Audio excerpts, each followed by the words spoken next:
ये plasma therapy limited basis पे छोटा ट्रायल करने की हमें परमिशन मिली थी कि एलएनजेपी अस्पताल, केवल एलएनजेपी के लिए हमें परमिशन मिली थी कि एलएनजेपी अस्पताल के जो सीरियस मरीज हैं उनके ऊपर ये ट्रायल करके देखा जा सकता है।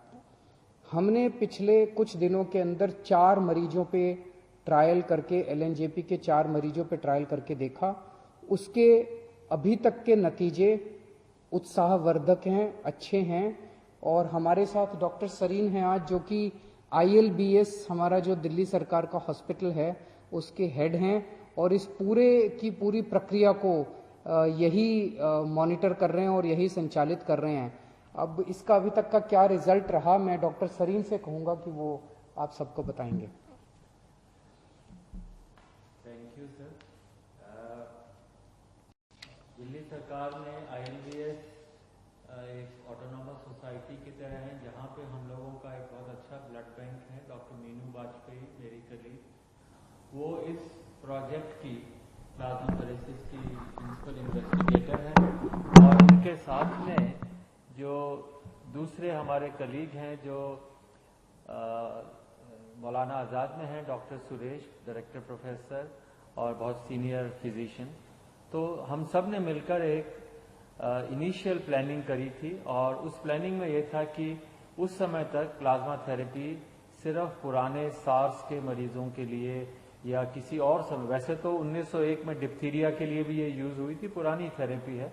तो हमें लगा कि चूंकि और कोई दवाई, कोई वायरस की दवाई नहीं है या हमारे पास ऐसी दवाई नहीं है कि वायरस शरीर में एंटर हो तो उससे हम आगे बढ़ने से रोक सकें, तो एक ही थेरेपी थी कि वायरस को कैसे न्यूट्रलाइज करें या उसके साइड इफेक्ट्स कैसे कम करें। मैं सिर्फ सिंपल भाषा में समझाऊंगा कि इसके 3 फेजेस होते हैं बीमारी के। पहला फेज है जिसे हम वायरस फेज कहते हैं, जिसमें वायरस शरीर के अंदर आता है, वायरस बढ़ता जाता है, कभी यहाँ जाता है कभी कहाँ।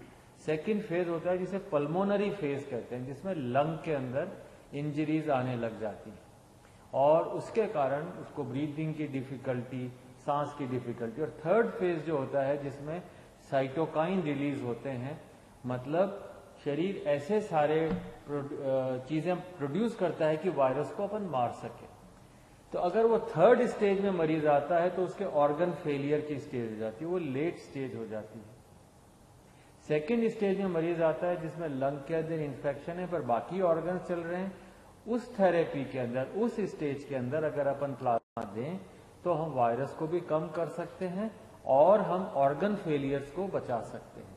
फर्स्ट स्टेज में पकड़ में नहीं आता, उससे मतलब जैसा CM साहब ने कहा, हमें सिर्फ प्रिवेंशन और अर्ली डिटेक्शन पे। तो हमें अगर मरीज 7 से 15 दिन के बीच में आए जिसको ब्रीदिंग की डिफिकल्टी है या सांस की है, तो ऐसे व्यक्ति में जिसमें बाकी ऑर्गन फेल नहीं हो उस समय तक, तो ऐसे व्यक्ति में प्लाज्मा थेरेपी का रोल हो सकता है।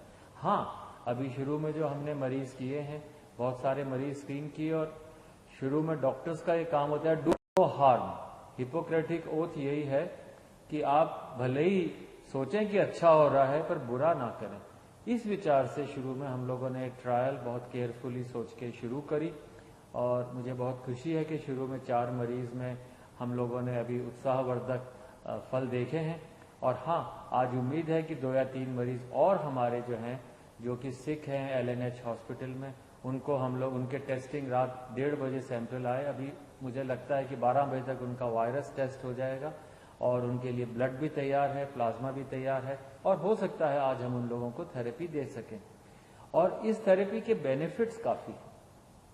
अगर आपने उसको दिया तो वो थर्ड स्टेज, जिसे हम साइटोकाइन स्टॉर्म कहते हैं, उस स्टेज पे मरीज ना जाए जिसमें ऑर्गन फेल हो और लंग के इन्फेक्शन जल्दी से करेक्ट हो जाएं। ये एक हमारा मेन एम है और ऐसे थेरेपी और अभी कोई है नहीं। हमें लगता है कि शुरू के अगर जैसे मान लीजिए 10 मरीज हमें 20 मरीज कर रहे हैं, मुझे लगता है कि हमारे मरीज ये 10 से 15 दिन में कंप्लीट हो जाएंगे और आपकी दुआएं रहीं, मरीजों की दुआएं नहीं, तो हो सकता है कि हम एक लीड ले सकते हैं, बता सकते हैं कि हाँ, ये थेरेपी अच्छी है।